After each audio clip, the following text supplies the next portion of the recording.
anywhere. Vibe 47 iko na mimi. Story ni yetu.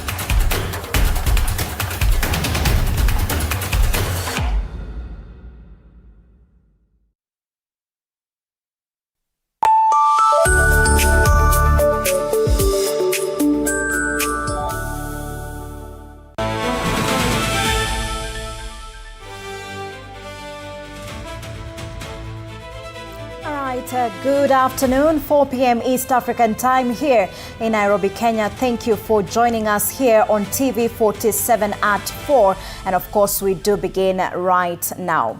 Now, residents of Homa Bay County are still reeling from the attacks and violence witnessed over the weekend, with the full extent of the damage and casualties now emerging.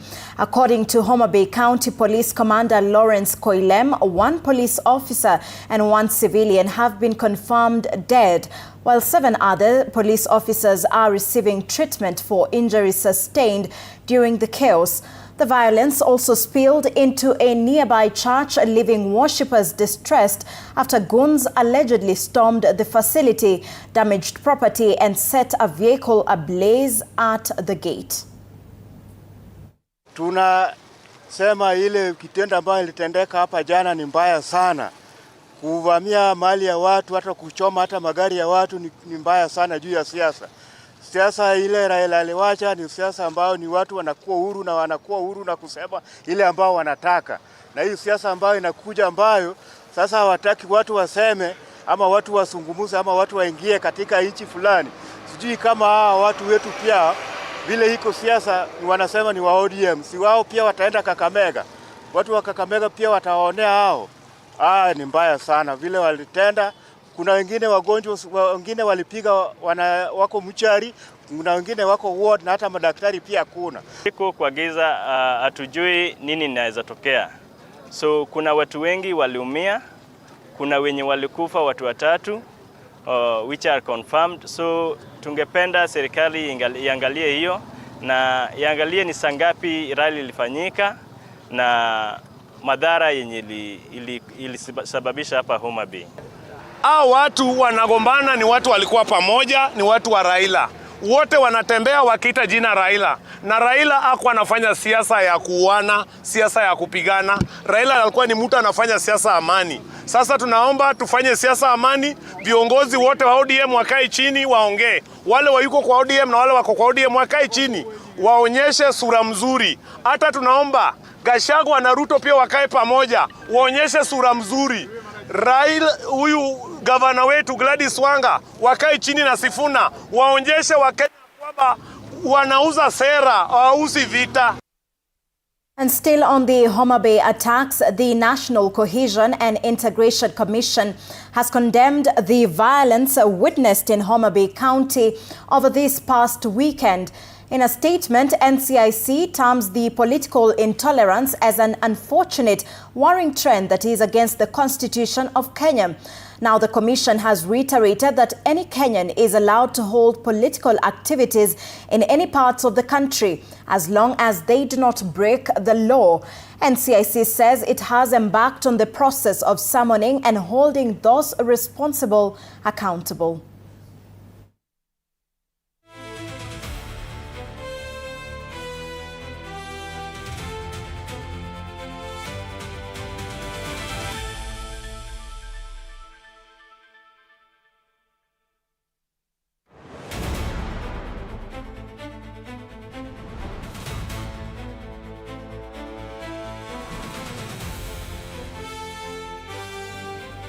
And still on the same, the Jubilee Party has condemned the attacks on Linda Mwananchi Brigade in Homa Bay yesterday.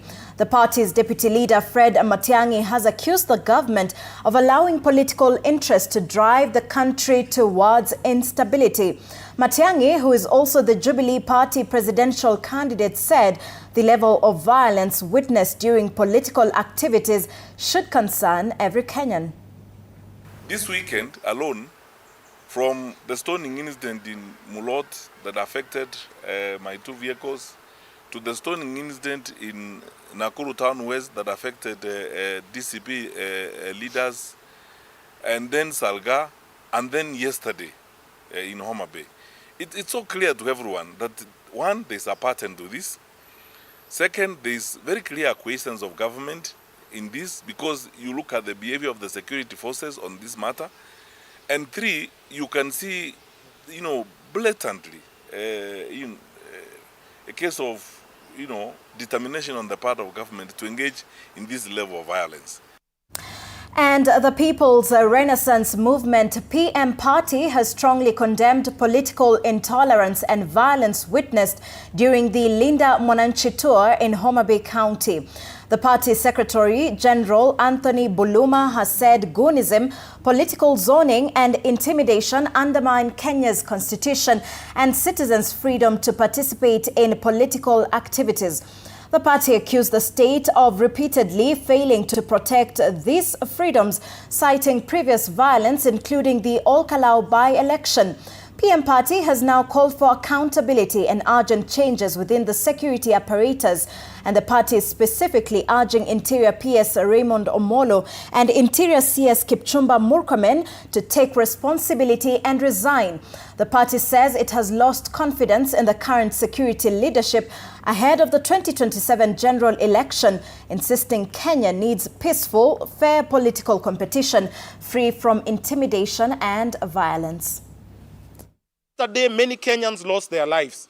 Properties were damaged in Homa Bay County.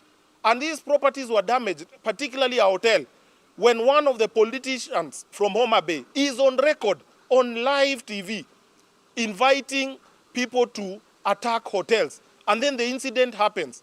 That individual is celebrating on the social media when families have lost jobs, when people are suffering, and he is out here celebrating in the full watch of the government of the day. And that is why the statement by Njenga clearly outlines where political responsibility goes to. And therefore, as PM party, we will remain vigilant and we will not be cowed by such events. As a party, we are already embarking on a tour into other parts of the country. And what we are asking ourselves, how do we address Kenyans without fearing for the lives of those Kenyans?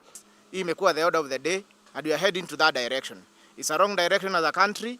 Now, my question is, as young people, as we are heading to the general election, a large number of young people watakuwa involved kwa this election, wata participate. Majority of them will be aspirants. Are we going first to budget for goons before we budget for our manifestos? Now, away from that, a group of human rights activists staging protests outside the Inspector General of Police's office in Nairobi were arrested this morning after demanding justice for extrajudicial killings and police brutality. The demos, organized by several human rights organizations, aim to amplify public calls for accountability and respect for human rights.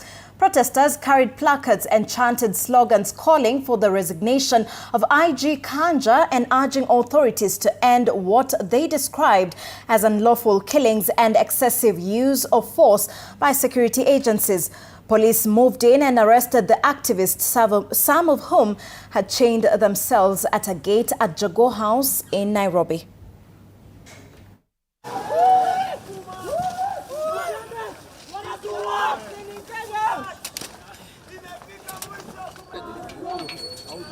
Amna nguvu na mwezi.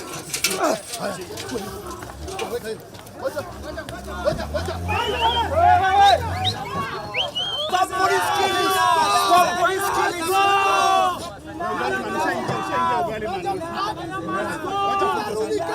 Stop police killings! Stop police killings! Kanja must go!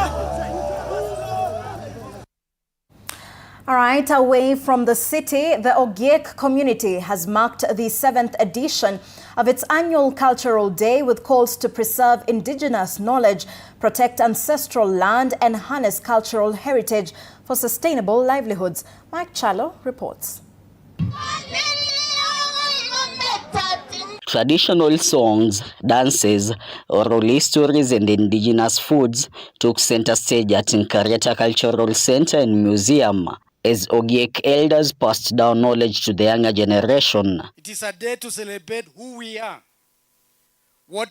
where we come from, what we have preserved and what we must continue to protect for generations to come.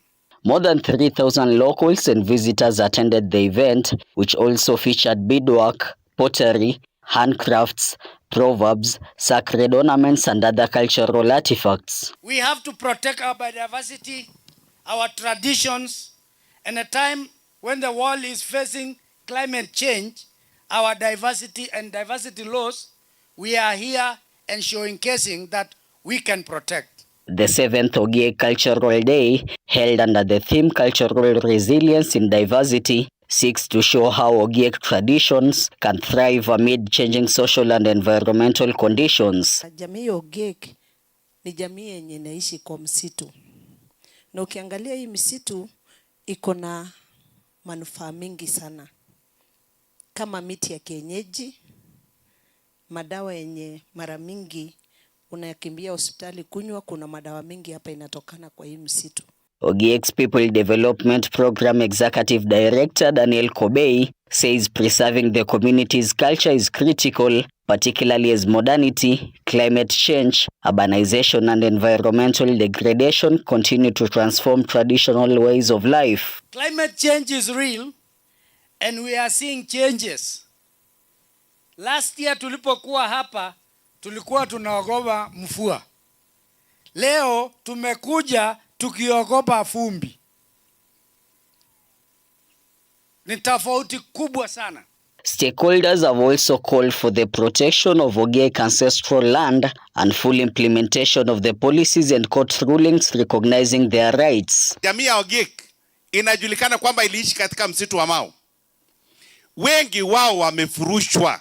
Tunaomba serikali iweze kuhakikisha ya kwamba jamii hii, watu kutoka jamii hii wanapata makao ili watoto wao na visasi vijavyo viweze kuishi na kushindana na jamii zingine. The Ogiek Cultural Day, held annually on August 14th, has now become a platform for uniting the community, preserving indigenous knowledge, and inspiring the younger generation to take up their responsibility of protecting their culture and their environment. Mike Chalo, TV47. All right, and in the world of sports, Cameroon clinched their